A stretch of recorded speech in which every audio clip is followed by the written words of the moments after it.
So நம்ம அங்கே expression பார்த்தோம். இப்போ நம்ம வந்து டேட்டா டைப்ஸ் பார்ப்போம். டேட்டா டைப்ஸ் நம்ம சொல்லியாச்சு. இன்ட்டு, ஃப்ளோட்டு, ஸ்ட்ரிங்குன்னு சொல்லி 3 பார்த்தோம்ல. இப்போ ஸ்ட்ரிங்லேயே இன்னொரு டேட்டா டைப்பும் இருக்கு. அது பேர் பூலியன். பூலியனுங்கிறது ஒன்றும் இல்லை, வெறும் ட்ரூ ஆர் ஃபால்ஸ் மட்டும்தான். இது தான் நம்ம பூலியன்னு சொல்லி சொல்றோம். இந்த பூலியனுங்கிற டேட்டா டைப் ரெண்டே ஒரு இன்ஃபர்மேஷன் மட்டும் தான் வச்சிருக்கோம். ஒன்றும் ட்ரூ இல்லை ஃபால்ஸுங்கிற இன்ஃபர்மேஷன் மட்டும் தான் சொல்லும் நமக்கு. அந்த பூலியன் டேட்டா டைப் நம்ம கொஞ்சம் லேட்டராக பார்க்கலாம். ஸோ நம்ம ஸ்ட்ரிங்கில் ஆரம்பிப்போம். ஸ்ட்ரிங்கில் ஆரம்பிக்கும்போது நான் வந்து ஒரு ஸ்ட்ரிங் கொடுக்குறேன்னு வச்சுக்கோங்களேன். ஃபர்ஸ்ட் ஒரு ஹாய் ப்ளஸ் வேர்ல்டு. இதுதான் ரன் பட்டன். இங்க ரன் கொடுத்தாதான் நமக்கு வந்து இந்த கோடு கம்பைல் ஆகி நமக்கு ஒரு ஆன்சர் வரும். ஸோ நம்ம வெறும் ஸ்ட்ரிங்கில் என்ன பண்ணியிருக்கோம், இதை ஹாய்ங்கிறது ஒரு ஸ்ட்ரிங்கு, வேர்ல்டுங்கிறது இன்னொரு ஸ்ட்ரிங்கு, நடுவில் வெறும் ப்ளஸ் தான் போட்டிருக்கோம். ப்ளஸ் போட்டதுனால என்ன ஆயிடுச்சு பார்த்தீங்கன்னா, நமக்கு இது ரெண்டும் சேர்ந்து ஒரே ஸ்ட்ரிங்காக வந்துருச்சு. இதுக்கு பேர் ஸ்ட்ரிங் கன்காட்டினேஷன் சொல்லுவாங்க. ஸோ நம்ம இது ஸ்ட்ரிங் கன்காட்டினேஷன் சொல்லியாச்சா. இப்போ இது வரைக்கும் நம்ம பார்த்ததெல்லாம் நம்ம இங்கே பார்க்குறதும் சரி, நம்ம வந்து டைரக்டா அதோட நம்பரே யூஸ் பண்றோம். இப்போ 2 7 இங்க பாத்தீங்கன்னா ஹாய்ங்கிற ஸ்ட்ரிங் நம்ம டைரக்டா சொல்லிட்டோம். அது வந்து நம்ம வந்து எல்லா கேஸ்லயுமே நமக்கு டைரக்டா சொல்றதுக்கான வாய்ப்பு கிடைக்குமான்னு பார்த்தா நமக்கு ரொம்ப கம்மி தான். அதனால நம்ம என்ன யூஸ் பண்றோம், வேரியபிள்னு சொல்லிட்டு ஒரு ஒரு புது இது நம்ம யூஸ் பண்ணுவோம் ஸ்டோர் பண்றதுக்கு. வேரியபிள்னா ஒன்றும் இல்லை, வெறும் ஒரு ஸ்டோரிங் லொகேஷன் தான் அது.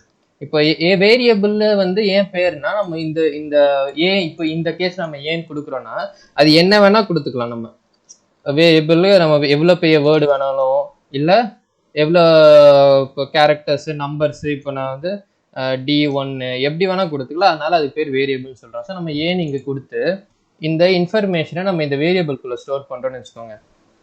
ஸ்ட்ரிங்கு ஸ்டோர் பண்ணுறோம் அப்படின்னா ஜென்ரலாக நம்ம ஸ்ட்ரிங்குக்கு வந்து டபுள் கோட்ஸ் கொடுத்துருவோம். கொடுத்துட்டு அதே மாதிரி ஹாய் கொடுத்துட்றோன்னு வச்சுக்கோங்க. ஸோ இங்கே வந்து நான் ஸ்டோர் பண்ணிட்டேன் அப்படின்னா இது ஸ்டோர் ஆயிடுச்சு. இப்போ ரன் ஆகி முடிஞ்சிருச்சு, ஸ்டோர் ஆயிடுச்சு. இப்போ நான் என்ன பண்ணுறேன்,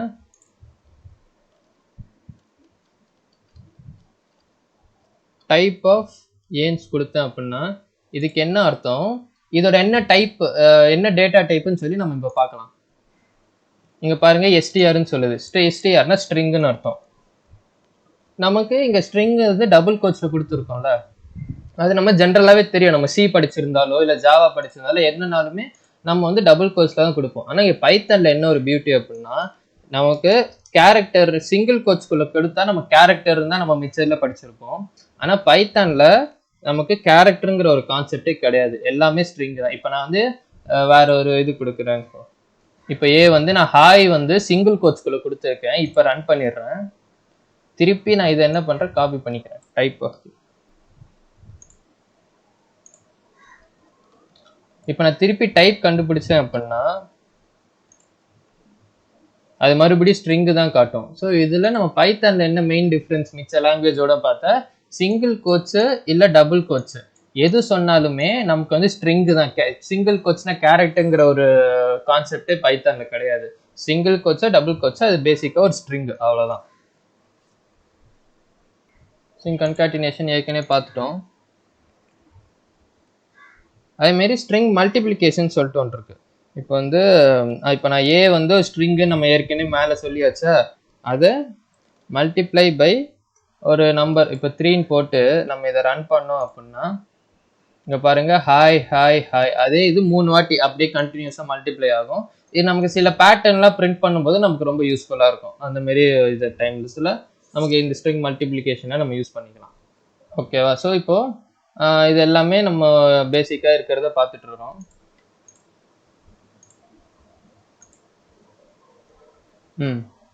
அடுத்து நம்ம இப்போ பார்த்தீங்களா, நம்ம வந்து இப்போ அவுட்புட் வரத்துக்கு என்ன பண்ணுறோம், வெறும் அந்த இது மட்டும்தான் முன்னாடியே போடுறோம். இது நமக்கு ஒரு அட்வான்டேஜ் அப்படின்னாலுமே நமக்கு வந்து பேசிக்காக பார்த்தா யாருனாலுமே ஒரு புது கோடு, ஒரு நல்ல கோடு எப்படி சொல்லுவாங்கன்னா, அது வந்து நியூ பர்சன் வந்து அதை பார்த்தாலுமே புரியுற மாதிரி தான் இருக்கணும்.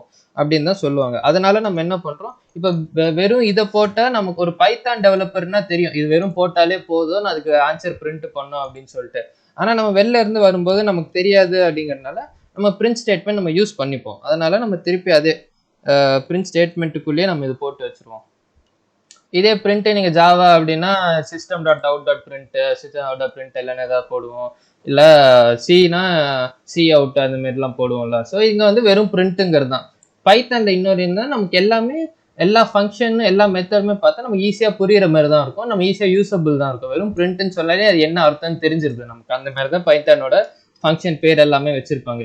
அது ஒரு நமக்கு ஒரு அட்வான்டேஜாக இருக்கும். ஸோ நம்ம இங்கேருந்து பிரிண்ட் ஆரம்பிப்போம். பிரிண்ட் இது சொல்லிட்டதுக்கப்புறம் இங்கே வந்து நம்ம இன்னொரு விஷயம் என்ன பார்க்கணும் அப்படின்னா, டேட்டா ஓவர் ரைட்டிங்னு ஒன்று இருக்கு. இப்போ நான் வந்து ஏ வந்து 5ன்னு சொல்லி வேல்யூ இங்கே கொடுத்துட்றேன். அடுத்த லைனில் நான் என்ன சொல்கிறேன், ஏ வந்து 10ன்னு வேல்யூ கொடுத்தேன் அப்படின்னா இதை நான் ரன் பண்ண இது ரன் ஆகிடும். இப்போது நமக்கு ஏக்கு ஒரு வேல்யூ இருக்குது, அது என்ன வேல்யூ அப்படிங்கிறத நம்ம கண்டுபிடிக்கணும். அப்படின்னா ஏவை நம்ம பிரிண்ட் பண்ணோம் அப்படின்னா நமக்கு என்ன வரும்,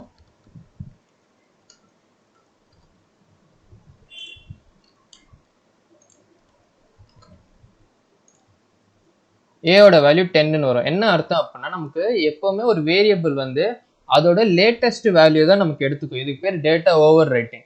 இப்போ ஏ ஃபர்ஸ்ட் நான் 5ன்னு சொல்லிட்டேன், ஆனால் அடுத்த லைனில் என்ன சொல்கிறேன், ஏ 10ன்னு சொல்லிடுறேன். அதனால என்ன ஆகிடுது, நமக்கு ஏவோட வேல்யூ 10ன்னு சொல்லி தான் அதை எடுத்துக்கும்.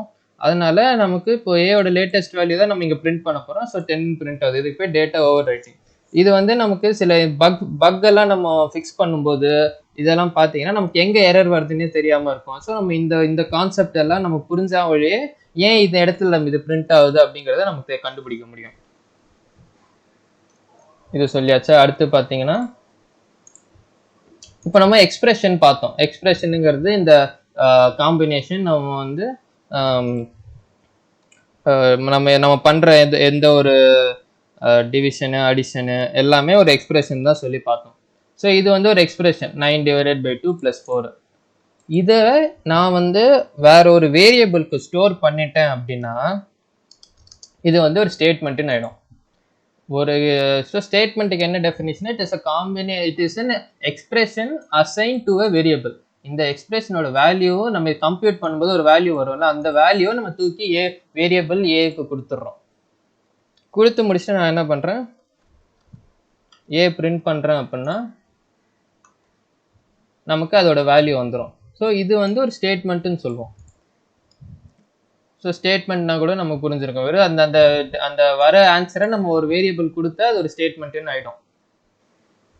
ரைட்டா. அடுத்து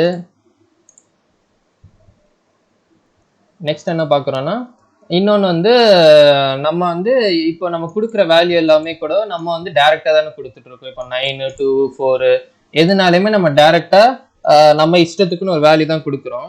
அதே நம்ம யூசர் டிஃபைன்டாக மாற்றணும் அப்படின்னா, நம்ம யூசர் கிட்டேருந்து வேல்யூ வாங்கணும்னா இன்புட்டுன்னு சொல்லிட்டு ஒரு ஃபங்க்ஷன் இருக்குது. இன்புட்டு அதுக்கு நம்ம பேரன்தசிஸ் கொடுத்தோம் அப்படின்னா இது இன்புட்டுன்னு சொல்லி நம்ம ரன் பண்ணாலே என்ன கேட்கும் அப்படின்னு பாருங்க. இங்கே வந்து ஒரு பெரிய பாக்ஸோட வருது. என்ன அர்த்தம் அப்படின்னா இது இன்னும் ரன்னையே முடியலை. என்ன சிக்னிஃபை பண்ணா நம்ம அது வந்து ஒரு இன்புட்டுக்கு வெயிட் பண்ணிட்டு இருக்கு. நான் வந்து ஒரு இன்புட்டு கொடுக்குறேன், இப்போ ஏதோ 4 கொடுத்து நான் ஓகே என்டர் தட்டினா மட்டும்தான் அது என்னன்னு சொல்லிட்டு காட்டும். இங்கே பாருங்க, நான் 4 நம்பர் தான் கொடுத்தேன், ஆனால் இது வந்து கோட்ஸ்குள்ளே வருது. இது வந்து ஒரு ஸ்ட்ரிங்காக தான் இங்கே கன்சிடர் பண்ணுது. அது வந்து இன்னொரு இன்ஃபர்மேஷன் இங்கே என்ன அப்படின்னா, நம்ம இன்புட்டுன்னு சொல்லி பேசிக்காக கொடுத்தோம் அப்படின்னாலே அது வந்து ஸ்ட்ரிங் டேட்டா டைப்பாக தான் நமக்கு வரும். இதே நம்ம வந்து நம்ம வாங்கும்போது நமக்கு தேவைப்படுற டேட்டா டைப்பில் வாங்கிக்கணும் அப்படின்னா அது ஜஸ்ட் இங்கே டைப் கன்வர்ஷன் பண்ணால் போதும்.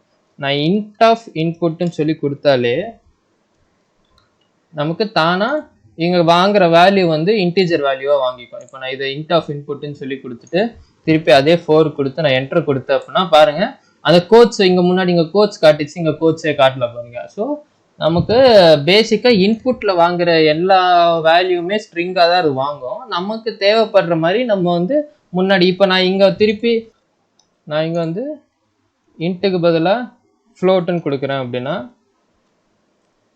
ஃப்ளோட் கொடுத்து ரன் பண்ணேன்னா திருப்பி இன்க்யூட் கேட்கும். நான் 4 கொடுத்து என்ட்ரு கொடுத்தேன் அப்படின்னா இங்கே பாருங்கள் 4.0 அப்படின்னு வருது. ஸோ அது நம்ம வாங்குறது இங்கே ஸ்ட்ரிங்காக வரும். நம்ம இந்த ஸ்ட்ரிங்கை வந்து ஃப்ளோட்டை இங்கே கன்வெர்ட் பண்ணுறதுனால நமக்கு அவுட்புட் வந்து 4.0ன்னு வந்துடும். இந்தமாரி நமக்கு தேவைப்படுற டைப்புக்கு நம்ம வந்து மாற்றிக்கலாம். இது வந்து நம்ம யூசர் இன்புட்டாக வாங்கி நம்ம பண்ணிக்கலாம். ஸோ இப்போ நம்ம ஒரு எக்ஸாம்பிள் பார்த்துட்டா நல்லா இருக்கும்னு நினைக்கிறேன். ஸோ நான் a equals int of input.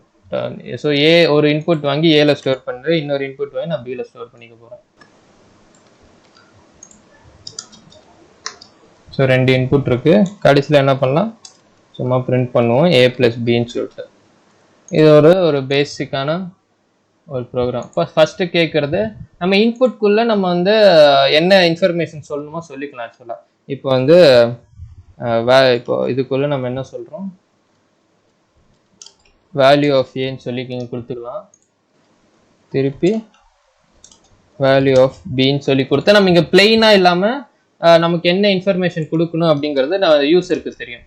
இதை நான் இப்போ ஸ்டாப் பண்ணிடுறேன், திருப்பி ரன் பண்ணுறேன். இப்போ பார்த்தீங்கன்னா வேல்யூ ஆஃப் ஏன்னு சொல்லி கேட்கும். அதனால நமக்கு யூஸருக்கு கிளியராக தெரியும் நம்ம என்ன அங்கே கொடுக்கணும் அப்படிங்கிறது. ஸோ நான் ஏ 5 கொடுத்துறேன், என்ட்ரு கொடுத்தா திருப்பி வேல்யூ ஆஃப் பி கேட்கும். நான் 7 கொடுத்து என்ட்ரு கொடுத்தேன்னா தானாக அவுட்புட் வந்து பிரிண்டே வந்துடும். அவ்வளோதான். இது ஒரு பேசிக்கான ரொம்ப சிம்பிளான ஒரு ப்ரோக்ராம்.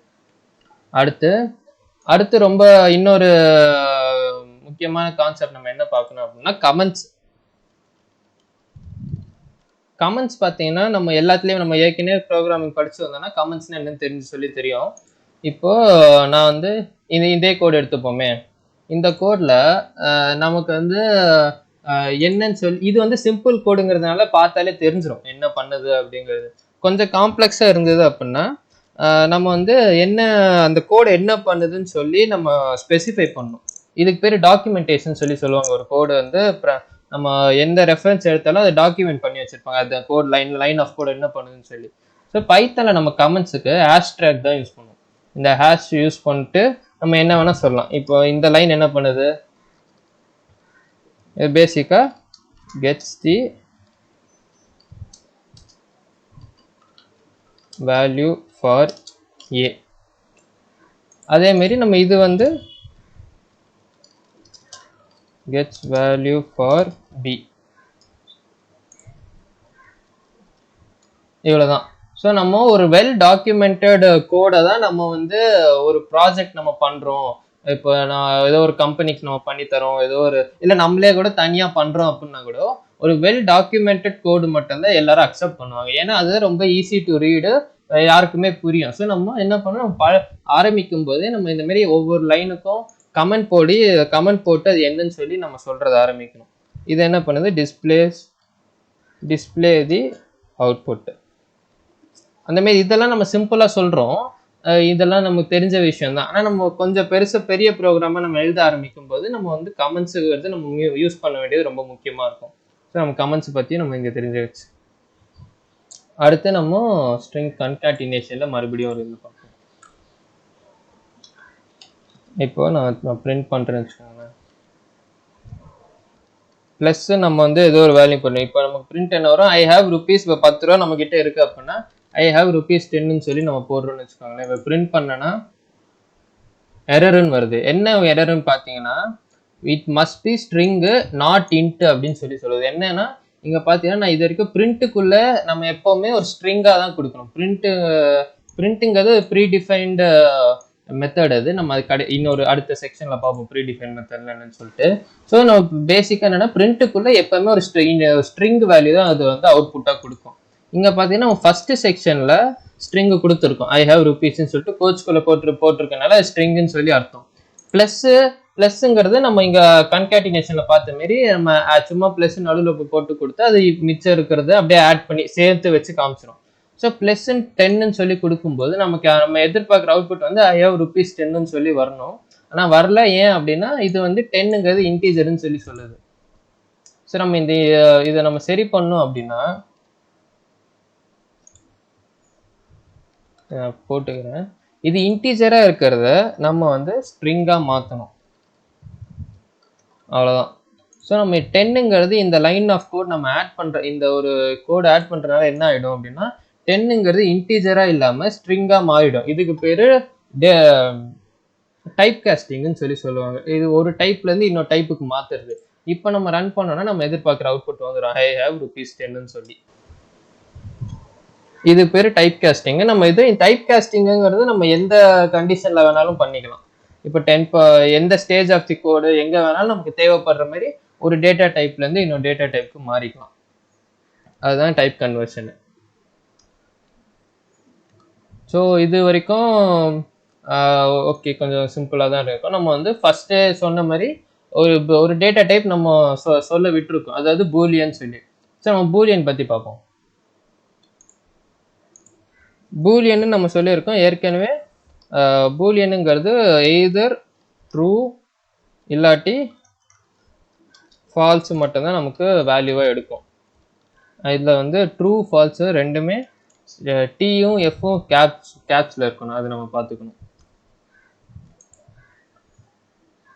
ஸோ நம்ம பூலியன் இங்கே பார்க்குறோமா, பார்த்து முடிச்சிட்டதுக்கப்புறம் நம்ம வந்து ஒரு வேரியபிள் நம்ம வந்து பூல்னு எப்படி கண்டுபிடிக்கலாம் அப்படின்னா, நம்ம வந்து ஒரு இது சும்மா நம்ம டிஃபைன் பண்ணும்போதே நம்ம ட்ரூன்னு சொல்லி கொடுத்தாலே. இப்போ அடுத்து நான் என்ன பண்ணுறேன், டைப் என்னன்னு சொல்லி பார்க்கலாம்.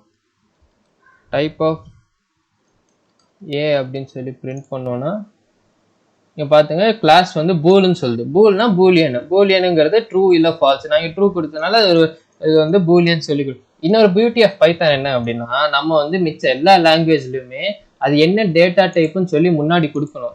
இல்லை எக்ஸாம்பிள் சொன்னா, இப்போ நம்ம ஜாவா சி எது எடுத்தாலுமே ஒரு இன்டீஜர் நம்ம இருக்கக்கூடாதுன்னா int A equal to 5a அந்த மாதிரி நம்ம கொடுத்தா மட்டும்தான் அந்த வேரியபிள் வந்து இன்டீஜர் டேட்டா டைப்புன்னு தெரிய வரும்.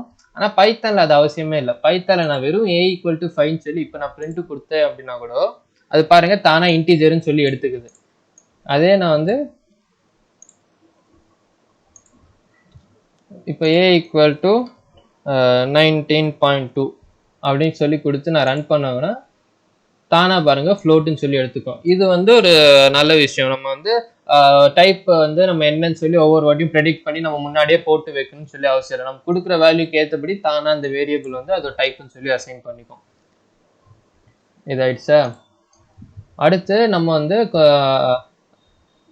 நம்ம ஆப்ரேட்டர்ஸ் பார்த்தோம். ஃபர்ஸ்ட் ஆப்ரேட்டர்ஸ்னா பிளஸ் மைனஸ் டிவிஷன் இதெல்லாம் சொல்லி, அதெல்லாம் பார்த்தீங்கன்னா நம்ம நார்மல் கால்குலேஷனுக்கு யூஸ் பண்ணுறது. இன்னொரு டைப் ஆஃப் ஆப்ரேட்டர்ஸ் இருக்கு. இன்னொன்று அசைன்மெண்ட் ஆப்ரேட்டர்ஸ்னு ஒன்று இருக்கு, கம்பேரிசன் ஆப்ரேட்டர்னு சொல்லிட்டு இன்னொன்று இருக்கு. அசைன்மெண்ட் ஆப்ரேட்டர்ஸ்னா நம்ம ஏற்கனவே யூஸ் பண்ணிட்டு தான் இருக்கோம். இங்கே பார்த்தீங்கன்னா இந்த வேல்யூ யூஸ் பண்ணுறோம் பார்த்தீங்க. ஸோ இங்கே நம்ம a ஈக்குவல்ஸ் 19.2 அப்படிங்கிறது நம்ம ஏற்கனவே ஒரு வேல்யூவை இங்கே ஏக்கு அசைன் பண்ணிட்டே இருக்கும். இது வந்து அசைன்மெண்ட் ஆப்ரேட்டர், அந்த பேர்லேயே நமக்கு தெரியும் இது ஏதோ ஒரு வேல்யூவை நம்ம வந்து இந்த வேரியபிளுக்கு கொடுக்குறோம் அப்படிங்கிறது. இன்னொரு இன்ஃபர்மேஷன் என்ன அப்படின்னா, அசைன்மெண்ட் ஆப்ரேட்டர் வந்து ஒரே ஒரு கண்டிஷன் மட்டும் நம்ம டெஃபினட்டாக பார்த்துக்கணும்.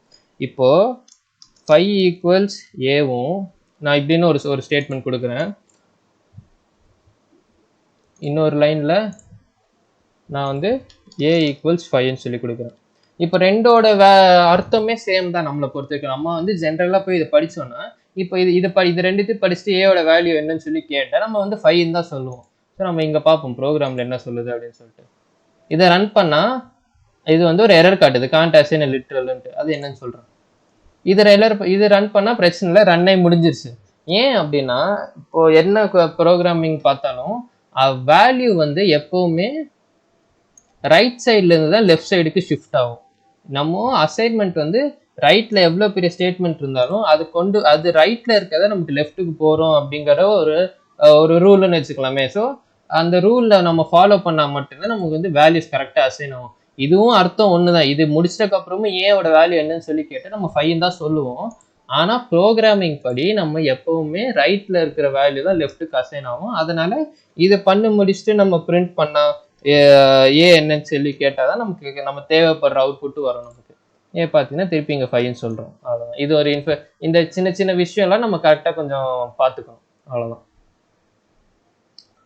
ஸோ இதெல்லாம் அசைன்மெண்ட் ஆப்ரேட்டர். இது வந்து நம்ம பேசிக்கான அசைன்மெண்ட் ஆப்ரேட்டர் நம்ம அசைன் பண்ணுறோம். இதுலேயே கொஞ்சம் நம்ம வந்து ஒரு இது பண்ணுச்சு. இப்போ ஏ ஈக்குவல்ஸ் நம்ம கான்ஸ்டண்ட்டாக ஏதோ ஒரு வேல்யூ அதுக்கு ஆட் பண்ணோம் அப்படின்னா, நான் ஏ வந்து ஒவ்வொரு வாட்டி நான் 2 + 2 ஆட் பண்ணோம் அப்படின்னா நம்ம வந்து இங்கே மாரி கொடுத்துக்கலாம் a = a + 2 கொடுத்தோன்னா அது ஓடிடும். இப்போ நம்ம வந்து இது ஓடி முடிச்சிட்டக்கப்புறம் நம்ம வந்து a பிரிண்ட் பண்ணோம் அப்படின்னா நமக்கு 7ன்னு சொல்லி ஆன்சர் வரும். ஏன்னா இங்கே நம்ம a 5ன்னு சொல்லி அசைன் பண்ணிட்டோம், இங்கே +2 ஆட் பண்ணுறோம், ஸோ 7 ஆயிடுச்சு. ஆனால் இதுக்கு ஒரு ஷார்ட் ஹேண்ட் இருக்கு. ஷார்ட் ஹேண்ட்னா ஒன்றும் இல்லை, இது வந்து a = a + 2ன்னு சொல்லி கொஞ்சம் பெருசாக எழுதுறோமா, அது ரொம்ப ஈஸியாக a + = 2. இதுக்கும் இதோட எக்ஸ்பேன்ஷன் தான் a = a + 2. சாரி, இதோட ஷார்ட் ஹேண்டு தான் இது. ஸோ நம்ம ஒவ்வொரு வாட்டி இவ்வளோ பெருசாக a = a + 2ன்னு சொல்லி எழுத தேவையில்ல. வெறும் நம்ம a + 2 நமக்கு என்ன வேல்யூ வேணுமோ 2 போட்டுக்கலாம், 7 வேணுமா 7, எவ்வளோ வேல்யூ வேணுமோ நம்ம அதுக்கு மாதிரி இன்க்ரீஸ் பண்ணிக்கலாம். இன்க்ரீஸ் மட்டும் இல்லை, நம்ம டிக்ரீஸும் பண்ணலாம். வெறும் இங்கே a += a -= போட்டால் இப்போ வந்து வேல்யூ டிக்ரீஸ் ஆகிடும். இப்போ நான் என்ன பண்ணுறேன், இங்கே மாற்றிருக்கோம். இப்போ நான் இதை இப்போ ரன் ஆகிடும். நான் பிரிண்ட் பண்ணுறேன்னு வச்சுக்கோங்க, நான் கேட்குற வேல்யூ பிரிண்ட் பண்ண அப்படின்னா பார்த்தா -1ன்னு போயிடுச்சு. 7 இருந்தது, a - = 8னா a = a - 8 அப்படின்னா a = a ஓட வேல்யூ 7. 7 - இங்கே 8 மாற்றிட்டோமா, 7 - 8னா நம்ம -1ன்னு சொல்லி ஆன்சர் வந்துடும். அதேமாரி இங்கே -, மல்டிப்ளிகேஷன் = டிவிஷன் = சொல்லி நம்ம என்ன வேணாலும் போட்டுக்கலாம். இது வந்து ஷார்ட் ஹேண்டுன்னு சொல்லி இதுக்கு பேர். அவ்வளோதான். இது வந்து அசைன்மெண்ட் ஆப்ரேட்டர். இது அப்படியே அசைன் பண்ணுறதும், இன்க்ரிமெண்ட் பண்ணி அசைன் பண்ணுறதோ, டிக்ரிமெண்ட் பண்ணி அசைன் பண்ணுறதோ, இதெல்லாம் நம்ம இங்கே அசைன்மெண்ட் ஆப்ரேட்டர் யூஸ் பண்ணிக்கலாம். இன்னொன்று கம்பேரிசன் ஆப்ரேட்டர்ஸ்ன்னு சொல்லி ஒன்று இருக்கு. இதுக்கு ஒரு சின்ன ஃபோட்டோ என்கிட்ட இருக்கு. இங்கே பார்த்தீங்கன்னா இது வந்து கம்பேரிசன் ஆப்ரேட்டர்ஸ் இல்லை, நம்ம ஏற்கனவே தெரிஞ்ச விஷயம் தான் ஆக்சுவலாக. இது வந்து கிரேட்டரா லெஸ்ஸான்னு சொல்லி கம்பேர் பண்ணுவோம், > லெஸ் சொல்லி கம்பேர் பண்ணுவோம். இது வந்து நாட் ஈக்குவல் டுவான்னு சொல்லி இந்த எக்ஸ்க்ளமேட்டரி மார்க்கும் ஈக்குவல் டு போட்டால் நாட் ஈக்குவல் டுவான்னு சொல்லி கம்பேர் பண்ணுவோம். 2 ஈக்குவல் டு போட்டோம்னா 2 வேல்யூ ஈக்குவல்னு சொல்லி கம்பேர் பண்ணுவோம். இங்கே வேணாம். இப்போ 42 = 42ன்னா என்ன அர்த்தம், நம்ம செக் பண்ணுறோம். இங்கே வந்து கம்பேர் பண்ணி பார்க்குறோம் இந்த 2 வேல்யூ சேமான்னு சொல்லி. இப்போ ரன் பண்ணால் ஆன்சர் பாருங்கள் ட்ரூன்னு சொல்லி வரும். இன்னொரு விஷயம் என்னென்னா, கம்பேரிசன் ஆப்ரேட்டரோட அவுட்புட்டு எப்போவுமே ஒரு பூலியன் வேல்யூ தான். என்ன கம்பேரிசன் இங்கே இருக்கிற எந்த கம்பேரிசன் ஆப்ரேட்டர் நீங்கள் யூஸ் பண்ணாலுமே இதோட அவுட்புட் வந்து ஒரு பூலியன் வேல்யூ தான். அது நம்ம கவனிக்கணும். இப்போ நான் 42 அதேமாரி நம்ம என்ன வேணால் யூஸ் பண்ணிக்கலாமே. இப்போது ஒரு ஸ்ட்ரிங் யூஸ் பண்ணுவோம்.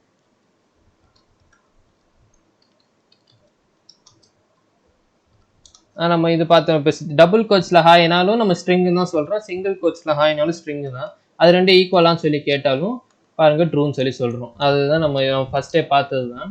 இல்லை நம்ம இப்போ ஸ்ட்ரிங்கு எதுவும் பார்த்துட்டோமா. இப்போது நான் என்ன சொல்கிறேன், 42 = ஸ்ட்ரிங்கில் 42 அப்படின்னு சொல்லி கேட்போம். 42 ரெண்டுமே வேல்யூ பார்த்தா 42 சேம் தான். இப்போ நம்ம ரன் பண்ணி பார்த்தோன்னா ஃபால்ஸ்ன்னு வந்துடும். அதை இன்னொரு கேஸும் பார்ப்போம், பார்த்துட்டு நம்ம கடைசியாக எக்ஸ்பிளைன் பண்ணிடலாம். 42 = 42.0 அப்படின்னு சொல்லி பார்க்கலாம். இது பாருங்க ட்ரூன்னு வருது. என்ன அர்த்தம் அப்படின்னா, இது 42ங்கிறது இன்டீஜர், இந்த 42.0ங்கிறது ஒரு ஃப்ளோட்டு. ஸோ நம்ம பேசிக்காக பார்த்தா எல்லாமே நம்பர்ஸ் தானே. ஸோ வெறும் நம்ம நம்பர்ஸ் வச்சு பண்ணுற எல்லாமே அது அப்படியே தான் எடுத்துக்கும், அதோட வேல்யூ தான் எடுத்துக்கும். ஸோ 42ம் 42.0ம் சேம்னு சொல்லி சொல்கிறது. ஆனால் மேலே இங்கே பார்த்தோன்னா 42ங்கிறது இங்கே நம்பரு, இது வந்து ஒரு ஸ்ட்ரிங்கு, இது வந்து வேர்ட்ஸுங்கிற கணக்கை தான் எடுக்கும். ஸோ 42ங்கிறது அதோட வேல்யூ 42ங்க எடுக்காமல் அது வந்து 42ங்கிற ஸ்ட்ரிங்காக இருக்கிறதுனால இது ரெண்டும் நாட் ஈக்குவல்ஸ்ன்னு சொல்லிடும்.